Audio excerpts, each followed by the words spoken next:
Ahora su necesidad de obtener información renacía. Si ese MacLeod era parte del ejército, entonces el mejor lugar para buscar sería en documentación militar. Sabía que intentar eso era peligroso y sobre todo estúpido. Robar información militar la pondría tan alto de la escala criminal que los propios ejércitos irían tras ella. Pero era un riesgo que estaba dispuesta a correr. La computadora personal de Dorm podría ser de utilidad, sin embargo, debía esperar el momento adecuado. Estaba rodeada por casi 200 soldados y más de uno no dudaría en disparar si la sorprendían robando información confidencial. Pero sabía que si era paciente tarde o temprano tendría la oportunidad. Esa mañana el cielo estaba peculiarmente despejado, aunque la luz solar no calentaba absolutamente nada, pero era agradable poder tener algo de sol. Curset estaba sentada sobre el ala de su nave con una taza de café a la que le había agregado algo de licor cuando nadie veía. De pronto el cielo empezó a retumbar con el atroz silbido de la artillería. De inmediato saltó de su nave y corrió hacia la parte trasera del almacén junto al resto de los soldados, sin importarle si dejaba algo atrás hasta llegar a la enorme zanja que habían cavado un par de días atrás para protegerse de estos ataques. Las explosiones duraron casi 90 minutos, 10 más que la última vez, más de una hora la que Curset permaneció en posición fetal con la cabeza hacia el suelo, mientras todo a su alrededor temblaba y tronaba con una violencia tal como si el suelo se fuera a abrir bajo ella. En su interior gritaba rogando porque se acabara de una vez, y ahora más que nunca se arrepentía de haber ido hasta aquí. Se lo repetía una y otra vez hasta que por fin las explosiones cesaron. Permanecieron en la zanja un par de minutos más en caso de que hubiese una segunda ola de explosiones, pero en su lugar solo hubo silencio, por lo que al cabo de unos minutos se decidieron a salir. Curset fue de inmediato a comprobar su nave, la que por suerte estaba intacta pese a que bombardeaban su refugio de forma constante. Por suerte esos cañones tenían muy mala puntería. Aún así sabía que tarde o temprano acabaría siendo alcanzada, por lo que después de cada ataque movía su nave a otra ubicación. Por esa misma razón es que se había organizado una misión para neutralizar las baterías que constantemente los acosaban, pero ante la falta de bombas o cohetes no podían llevar a cabo un bombardeo simple, por lo que la única opción era un ataque terrestre, al cual Curset tendría que dar apoyo aéreo junto a una escuadra de pilotos. Poco antes del mediodía ya estaba volando junto a otras 4 naves por encima de las nubes para no ser detectados. Ninguno de ellos era ese tal MacLeod. A varios kilómetros por debajo de ellos avanzaban casi 30 soldados, mientras ellos esperaban en lo alto la señal para descender en picada, pero los minutos pasaban y la señal nunca llegaba. Luego de otro par de minutos en silencio por fin se enterarían por radio de qué era lo que estaba pasando. Cuando los soldados llegaron a la zona indicada, esta estaba completamente vacía. Los cañones, municiones, equipo de apuntado, todo había sido trasladado unas horas antes de que siquiera ellos llegaran. La operación acabó siendo cancelada. Mientras una de las naves se quedaba para explorar la zona, Curset se dirigió hacia una base de suministros para repostar combustible, luego volvería al almacén. Fueron otro par de horas de vuelo hasta llegar a la costa donde estaba la base, un complejo medianamente grande que era usado como principal punto de abastecimiento y centro de refugiados.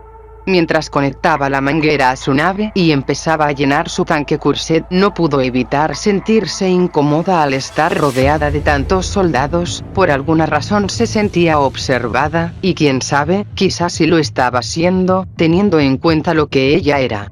Pese a que había varias bombas de combustible, no tenían mucho combustible a disposición. La mayoría del vital líquido de ese puerto estaba destinado a las naves de transporte que se usarían para evacuar a los refugiados. No pudo llenar ni la mitad del tanque, pero le bastaría para un par de días si no volaba demasiado. Tras volver al almacén tuvo un par de horas de descanso hasta que Dor vino en su búsqueda. Qué bueno que estés de vuelta, necesitamos de tu ayuda otra vez. Se acerca una tormenta y estaremos incomunicados mientras dure. Solicité un nuevo envío de suministros antes de que la tormenta llegue y hace falta más escolta. Partió de inmediato pues el tiempo era limitado, la falta de suministros también la afectaba a ella, por lo que debía asegurarse de que el carguero que debía proteger llegase a salvo antes de que la tormenta lo hiciese primero. Esta vez tuvo que ir más lejos, hasta una plataforma de abastecimiento en mitad del océano gélido donde el carguero que debía escoltar estaba siendo cargado.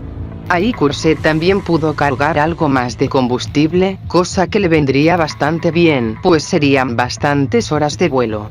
Cuando el carguero y su escolta despegaron, el viento ya estaba empezando a soplar con más fuerza, la tormenta parecía moverse con más rapidez de lo previsto, por lo que no tenían tiempo que perder. Al cabo de unos minutos se uniría al grupo la nave de S. McCloud. Aparecía y luego se marchaba como si nada, o a veces simplemente no aparecía, no sabía si era porque tenía órdenes o si le pagaban como a ella, pero era algo que le llamaba la atención. Solo lo había visto combatir 2 veces, la primera contra ella misma, por lo que sería provechoso poder verlo actuar más de cerca. Como forma de intentar pasar desapercibidos, el convoy empezó a ascender. Las escuadras dedicadas a emboscar cargueros solían operar a baja altura, por lo que subir hasta estar entre las nubes les brindaba más protección. Pronto la ventisca los cubrió por completo, obstruyendo su campo de visión con la nieve y las nubes. Courcette apenas podía ver a las demás naves, de no ser por la reacción de los motores no sabría dónde estaban, y el viento sacudía su nave con tal fuerza que debía sostener los controles con firmeza para mantenerla estable. El termómetro empezó a descender lentamente hasta llegar a los 10 grados bajo cero y el cristal de su cabina empezó a escarcharse. Parecía que lo único de lo que tendría que preocuparse sería el clima, pero no tendría tanta suerte. Un resplandor rojizo iluminaría las nubes a su derecha y la nave que tendría delante estallaría. Courcette lograría esquivar la nave destruida por pura suerte, pasando a través del humo y sintiendo como algunos de los restos del fuselaje ardiente golpearon su nave. Nadie supo con certeza de dónde habían provenido los disparos, y una segunda ráfaga impactaría al carguero. Subir hacia las nubes había sido una pésima idea, nadie podía ver desde dónde los atacaban, por lo que de inmediato recibieron la orden de salir de las nubes. El carguero sería un blanco más fácil, pero también podrían tener un mejor tiempo de reacción. Al salir de las nubes, Courcette se percató de que el carguero iba dejando tras de sí una fina estela de humo, mostrando que por fortuna el impacto no causó daños mayores. Junto a ellos un grupo de 3 naves enemigas descendería tras ellos, igual que la vez anterior, 2 naves se quedarían a proteger el carguero, mientras Courcette y McCloud daban la vuelta para encarar a los atacantes. Normalmente para ella este enfrentamiento sería una molestia, pero tenerlo tan cerca le permitiría ver de qué más era capaz, por lo que lo vería como una oportunidad. Su nave empezó a adelantar a la de ella para lanzarse en picada con la misma agilidad que mostró en su enfrentamiento pasado, comprobando que la nave era más ligera. Si él fue hacia abajo, entonces ella iría arriba, de esa forma obligarían al enemigo a dividirse. Por su parte, el trío de naves que los atacaba también se dividió. Una de ellas no les puso atención y se fue tras el carguero, las otras 2 se quedaron claramente pensando en distraerlos de la tercera nave. Courcette sabía que aún quedaban 2 naves defendiendo el carguero, por lo que no tendría que preocuparse. Ella quería seguir poniéndole atención a los movimientos de McCloud. Sin embargo, al elevarse y prepararse para emboscar a una de las naves, múltiples disparos caerían sobre ella recibiendo un impacto en su lateral. Una cuarta nave salió de entre las nubes emboscándolos a ellos. La tormenta seguía avanzando, la ventisca empezaba a cubrirlos de nuevo mientras Courcette intentaba esquivar a su atacante. McCloud por su parte también estaba bastante ocupado batallando solo con las otras 2 naves. Otro disparo la golpeó en el ala izquierda. Si a ella le empezaba a costar ver con la ventisca, entonces a los demás también, y eso se evidenciaba en su puntería, pero aun con eso no podía quitárselo de encima y sería cuestión de tiempo antes de recibir un impacto grave. Ya no veía a McCloud cerca, por lo que debía asumir que ahora estaba por su cuenta. Lo mejor que podía hacer era intentar volver con el carguero para evitar ser acorralada por más naves estando sola. Entre toda la nieve que inundaba su campo visual podía ver la columna de humo que desprendía el carguero, por lo que decidió seguirla mientras su perseguidor seguía disparando sobre ella. Cuando por fin alcanzó el carguero, este estaba completamente solo, usando la única torreta con la que contaba para defenderse. No había rastro de las otras dos naves que deberían estarlo defendiendo, por lo que solo podía pensar que ya habían sido derribados. El carguero tampoco se veía en las mejores condiciones, uno de sus motores estaba completamente apagado y el restante tampoco parecía funcionar correctamente. Curset disparó contra la nave que acosaba al carguero y pareció haberle acertado, o por lo menos se había acercado, pues esta empezó a alejarse mientras ella seguía disparando hasta que la parte trasera de su objetivo se incendió y empezó a caer en picada.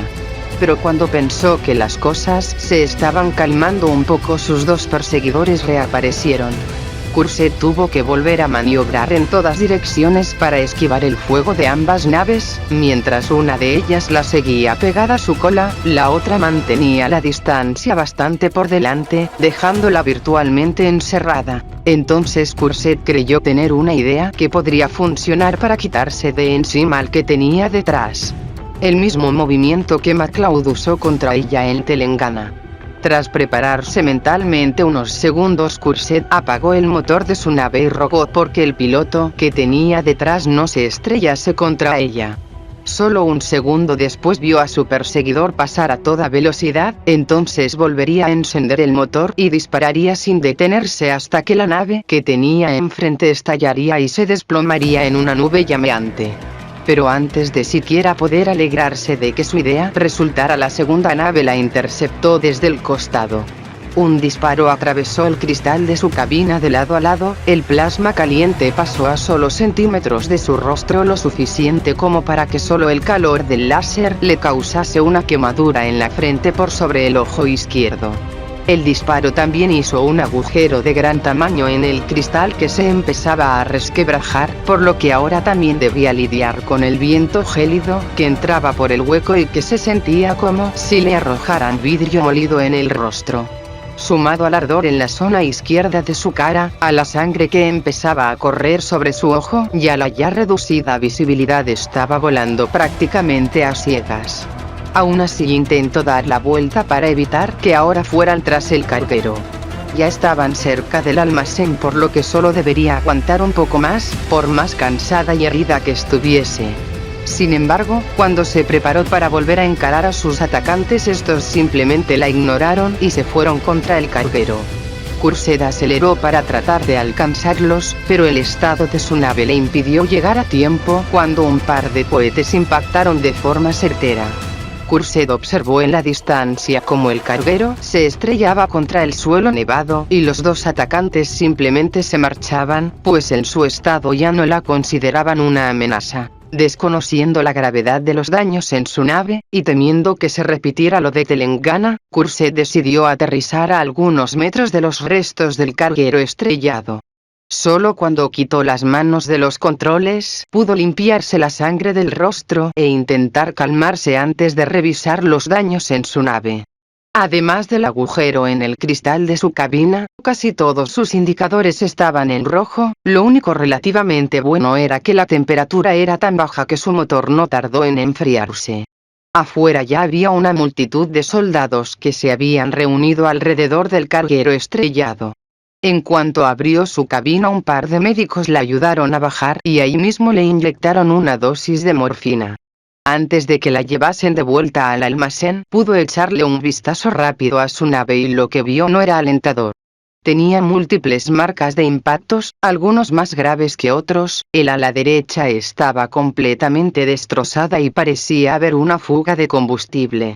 Esa nave no volvería a volar en un buen tiempo. Ya de vuelta en el almacén, Curset fue llevada de inmediato a la enfermería, que era como llamaban a un cuarto mediano al fondo del lugar. Allí estuvo varias horas con un par de médicos tratando de hacer lo que pudiesen para tratar sus heridas.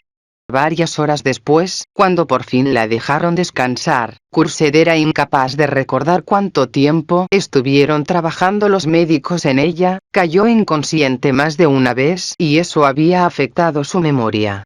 Ahora se sentía cansada, la mitad de su cara estaba anestesiada y del cuello hacia abajo se sentía como si la hubieran apaleado.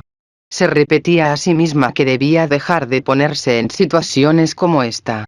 Unos minutos después, u horas, la verdad no tenía claro el paso del tiempo, Dorn entraría en la enfermería. Dedujo que estaba ahí por ella, pues no había nadie más dentro, pero desconocía que podría estar buscando él ahí. Gracias por tu ayuda, los hombres ya se encargaron de rescatar lo que pudieron. ¿De verdad había venido a agradecerle? Curset no podía entender cómo este hombre podía mantenerse tan optimista, y eso de cierta forma la incomodaba. ¿Cómo es que esto no le preocupa? Apenas si quedaba algo que salvar de ahí. Puede que sí, pero mientras quede algo yo no lo veo como un fracaso. Curset entendía que su situación no era nada comparado con lo que él tenía que aguantar. Como mercenaria ella podía irse si se le daba la gana, total ya le habían pagado bastante desde que llegó, pero Dorn estaba aquí porque creía que debía estarlo, no tenía otra opción, y aún así, se mantenía siempre con la frente en alto en una situación en la que ella ya se habría rendido hace bastante tiempo, y era eso lo que ella no podía entender. A veces también he pensado en rendirme, he visto morir a muchos de mis hombres y eso me deprime, pero entonces recuerdo que si lo hago esos sacrificios habrían sido en vano. Honrar la memoria de mis compañeros es lo que me impulsa a levantarme cada día. Bien, debo retirarme, iré a ver qué se ha podido recuperar, procura descansar. Para variar, esa noche le fue imposible conciliar el sueño, esta vez por causa del incesante ardor en su frente que los medicamentos no lograban aliviar. Sola en la improvisada enfermería, únicamente acompañada por el colchón sucio sobre el que estaba recostada, y por la estufa encendida cuyo calor solo intensificaba el dolor, pero que era necesaria si no quería congelarse. Para este punto se preguntaba cómo diablos seguía con vida, ya había perdido la cuenta de todas las veces estuvo a punto de morir. Aún con la estufa encendida sentía las rodillas y las patas frías, por lo que con dificultad se sentó en el colchón, quedando de frente al aparato para recibir el calor más directamente, y el alivio en sus rodillas fue inmediato.